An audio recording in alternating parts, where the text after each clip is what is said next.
دیکھیے انسانی زندگی کے بہت سے پہلو ہیں اور ہر پہلو دوسرے سے زیادہ حیرت انگیز اور دلچسپ ہے، لیکن ہم میں سے بہت سے لوگ اپنی زندگی کے کئی پہلوؤں کو دیکھتے ہی نہیں، اور کچھ لوگ ایسے ہیں جن کو قدرت کچھ سائنس دیتی ہے لیکن وہ اگنور کر دیتے ہیں، اور کچھ لوگ ایسے ہیں جو کہ اپنی زندگی کے مختلف پہلوؤں کو انالیسس کرتے ہیں لیکن اسے دنیا کے ساتھ ڈسکس نہیں کرتے۔ شاید کہ اویئرنیس کی کمی ہے، یا پھر ہماری سوسائٹی کا پریشر ہی اتنا ہے کہ اس مسئلے کو یوں سمجھا جاتا ہے کہ شاید یہ مسئلہ نہیں ہے۔ تو میں بات کرنے جا رہی ہوں مینٹل ہیلتھ کی۔ اللہ تعالیٰ کو کمزور مومن نہیں پسند، اللہ تعالیٰ کو طاقتور مومن پسند ہے۔ جہاں انسان کی فزیکلی ہیلتھ بہت ضروری ہے وہاں انسان کی مینٹل ہیلتھ بھی بہت ضروری ہے۔ تو اگر میں یوں کہوں کہ فزیکلی ہیلتھ سے زیادہ انسان کی مینٹل ہیلتھ زیادہ ضروری ہے تو وہ غلط نہیں ہوگا، کیونکہ ایک ذہنی طور پر تندرست یا ذہنی طور پر مضبوط انسان اگر جسمانی طور پر بیمار بھی ہے تو وہ اس بیماری سے نکلنے کے لیے پرعزم ہوگا، لیکن ذہنی طور پر بیمار انسان جسے مینٹل ہیلتھ ایشو ہے وہ ہر میدان میں پیچھے رہ سکتا ہے، خواہ وہ دنیا ہو، خواہ وہ معیشت ہو، خواہ وہ تعلقات ہوں، خواہ وہ دین ہو، خواہ وہ پڑھائی ہو، کوئی بھی معاملہ ہے، ٹھیک ہے۔ تو اس چیز کے لیے یہ جاننا بہت ضروری ہے کہ مینٹل ہیلتھ انسان کے لیے بہت ضروری ہے، اور اسلام میں حقوق اللہ سے زیادہ حقوق العباد پہ بات کی گئی ہے، اور حقوق العباد میں ایک چیز یہ بھی انسانی زندگی کے پہلوؤں میں سے ہے مینٹل ہیلتھ، جو ایک انسان دوسرے انسان کی مدد کر کے اسے اس بیماری سے نکال سکتا ہے اور انسان کو دماغی طور پر مضبوط بنا سکتا ہے، کیونکہ ایک مضبوط انسان مضبوط معاشرہ ہوتا ہے۔ تو دیکھیے کہ مینٹل ہیلتھ انسان کی جذباتی، نفسیاتی اور سماجی فلاح کا نام ہے۔ یہ اس کے سوچنے، محسوس کرنے، فیصلہ کرنے اور دوسروں کے ساتھ تعلقات بنانے کی صلاحیت پر اثر انداز ہوتی ہے۔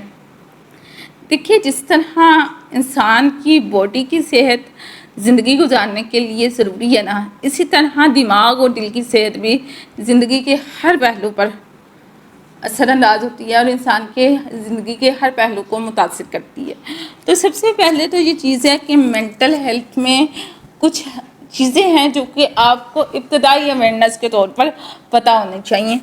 آپ کو کوئی بھی انسان ہے، ٹھیک ہے، چاہے نوجوان ہے، چاہے کہ اپنی نوجوانی کی عمر سے گزر رہا ہے یا گزر چکا ہے، عمر کے کسی بھی حصے میں، تقریباً 18 سال سے لے کر آگے جو بھی آپ کی ایج ہے، 18 سال سے یہ معاملہ شروع ہوتے ہیں۔ ہر انسان کو ایموشنلی جو ہے اس چیز کو دیکھنا چاہیے کہ وہ اپنے ایموشنز میں بیلنس پیدا کرے، اپنے جذبات کو سمجھنا اور سنبھالنا سیکھیں۔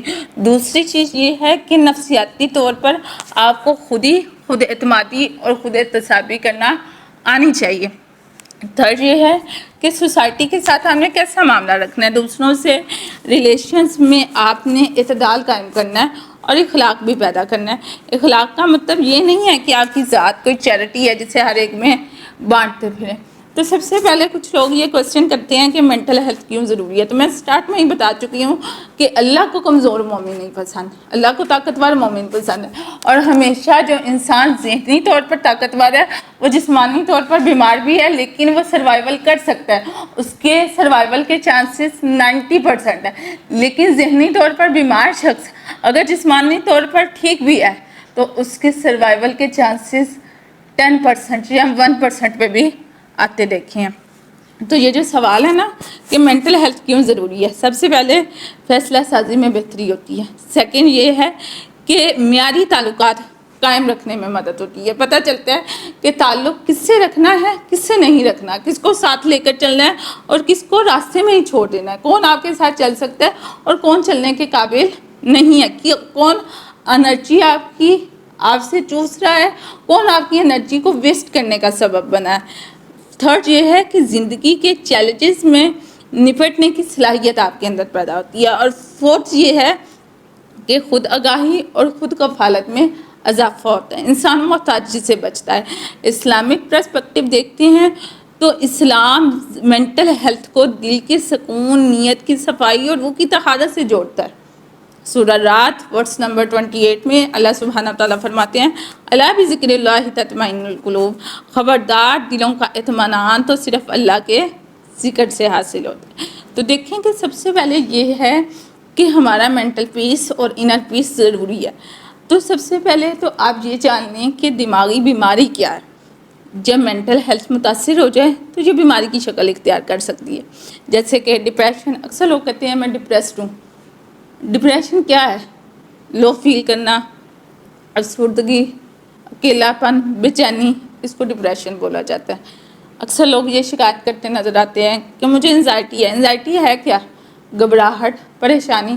ہاں، کسی خوف والے ماحول میں گھبراہٹ، پریشانی یہ ایک نیچرل چیز ہے، لیکن ہر وقت یا کچھ عرصے سے اس کا احساس وہ انزائٹی ہے۔ پھر بائی پولر ڈس آرڈر ہے، مزاج کی شدتوں کا مرض، کہ آپ کے مزاج میں شدت آتی ہے، کبھی بہت زیادہ غصہ ہے، کبھی بہت زیادہ ڈاؤن فیل کر رہے ہیں، کبھی بہت زیادہ لو فیل کر رہے ہیں۔ تو پھر اس کے علاوہ وہموں کا شکار، حقیقت سے بہت دور۔ تو ایک چیز، یہ تمام جو سائنس ہیں وہ ذہنی بیماری کی طرف اشارہ کرتے ہیں، اور اگر یہ سب سائنس اکٹھے ہو جائیں تو اس کا مطلب ہے کہ آپ کی مینٹل ہیلتھ ڈسٹروائے ہو چکی ہے، اور آپ کو کسی کاؤنسلر کی ضرورت ہے جو کہ آپ کو کاؤنسل کرے اور آپ کو زندگی کے راستے پر واپس لے کر آئے۔ تو ہماری سوسائٹی میں جو عام غلط فہمیاں ہیں وہ یہ ہے کہ ذہنی بیماری صرف پاگلوں کو ہوتی ہے۔ سب سے پہلے یہ بات کی جاتی ہے۔ دوسری بات کیا کی جاتی ہے کہ دعا کافی ہے، علاج کی ضرورت نہیں۔ تھرڈ، جو کہ مردوں کے معاشرے میں اور مرد کے لیے بات کی جاتی ہے کہ مرد کو ڈپریشن نہیں ہو سکتا۔ اور فورتھ، یہ بات کہ بات کرنا کمزوری ہے۔ یہ تو سب کے ساتھ ہی ہوتا ہے۔ یہ سب تصورات غلط ہیں اور معاشرتی پسماندگی کا سبب بنتے ہیں۔ آج اپنے نوجوانوں کو دیکھ لیجئے، جواب خود ہی مل جائے گا۔ تو مینٹل ہیلتھ ایک مکمل انسانی زندگی کے لیے بنیاد ہے، روٹ ہے۔ اس کا خیال رکھنا کچھ غلط نہیں بلکہ ایک ذمہ داری ہے جو کہ اللہ تعالیٰ کی طرف سے، کیونکہ یہ جسم، یہ جان اللہ تعالیٰ نے ہمیں دی ہے، اور جو ہمارا دماغ ہے اس کی صحت کا خیال رکھنا ہمارے پر لازم ہے۔ اپنے لیے، اپنے پیاروں کے لیے اور رب کی امانت کے طور پر اس کا خیال رکھنا ضروری ہے۔ مینٹل ہیلتھ، جسے ہم عام طور پر کچھ نہیں سمجھتے، انسانی شخصیت، جذبات، خیالات اور رویوں کا ایک نہایت اہم پہلو ہے۔ یہ وہ داخلی کیفیت ہے جو انسان کے سوچنے، سمجھنے، رد عمل دینے اور زندگی کے مسائل سے جو ہے نکلنے میں انسان کو مدد دیتی ہے۔ مینٹل ہیلتھ کا تعلق صرف بیماری سے نہیں ہے بلکہ مکمل فلاح، سکون اور توازن سے ہے۔ جب ایک انسان ذہنی طور پر صحت مند ہوتا ہے تو وہ اپنی صلاحیتوں کو بہتر طور پر پہچان سکتا ہے، چیلنجز کا سامنا پورے کانفیڈنس سے کر سکتا ہے، اپنے ریلیشنز کو بامعنی طریقے سے سنبھالتا ہے اور سوسائٹی میں پازیٹیو رول پلے کرتا ہے۔ مینٹل ہیلتھ نہ صرف ذاتی زندگی میں خوشگوار لمحے پیدا کرتی ہے بلکہ سوسائٹی کے لیے بھی بہتر جو ہے نا رول پلے کرتی ہے۔ افسوس کے ساتھ مجھے یہ کہنا پڑے گا کہ ہمارے معاشروں میں مینٹل ہیلتھ کو اکثر نظر انداز کیا جاتا ہے۔ پاکستان میں تو یہ چیز ناپید ہے، اور ایسے افراد جو کہ ذہنی دباؤ کا شکار ہوتے ہیں یا اسٹریس میں مبتلا ہوتے ہیں تو انہیں کمزور، غیر سنجیدہ یا پاگل سمجھا جاتا ہے۔ یہ معاشرتی سوچ افراد کو خاموش رہنے پر مجبور کرتی ہے اور وہ اپنی کیفیت کو دوسروں سے چھپاتے ہیں، جو مزید بگاڑ کا سبب بن جاتی ہے۔ تو اسلامی تعلیمات میں بھی دل و دماغ کے سکون کو بڑی اہمیت دی گئی ہے۔ قرآن کریم انسان کو اللہ کے ذکر سے اطمینان حاصل کرنے کا راستہ دکھاتا ہے، اور نبی صلی اللہ علیہ وآلہ وسلم کی زندگی میں ہم دیکھتے ہیں کہ وہ صحابہ کرام کے دکھ، پریشانی اور تکلیف کو نہایت نرمی اور حکمت سے سمجھتے اور حل کرتے تھے۔ مینٹل ہیلتھ صرف دعا یا ذکر پر منحصر نہیں ہے بلکہ بعض اوقات مناسب علاج، مشاورت، کاؤنسلنگ اور وقت پر مدد طلب کرنا بھی اتنا ہی ضروری ہوتا ہے جیسے ہم کسی فزیکل بیماری میں لیتے ہیں، جیسے بخار ہے یا کہیں پر ہمیں پین ہے تو اس کے لیے ہم ڈاکٹر کے پاس جاتے ہیں، ویسے ہی ہمیں اپنے ذہنی مسائل میں ماہر نفسیات کی، کسی کاؤنسلر کی یا معالج کی مدد لینا عقل مندی کی علامت ہے، نہ کہ کمزوری کی، بلکہ یہ شعور ہے جو کہ ہر کسی کے پاس نہیں ہوتا۔ تو مینٹل ہیلتھ کا تحفظ فرد اور معاشرے کی مشترکہ ذمہ داری ہے۔ ہمیں ایسے انوائرمنٹ کو بنانا چاہیے جہاں لوگ اپنے ایموشنز اور پریشانیاں کھل کر بیان کر سکیں، ان کی سنی جائے اور انہیں بغیر کسی تعصب یا طنز یا جج کیے بغیر سہارا دیا جائے۔ یہی وہ رویہ ہے جو فرد کو بہتر بناتا ہے اور ایک صحت مند معاشرے کی بنیاد رکھتا ہے۔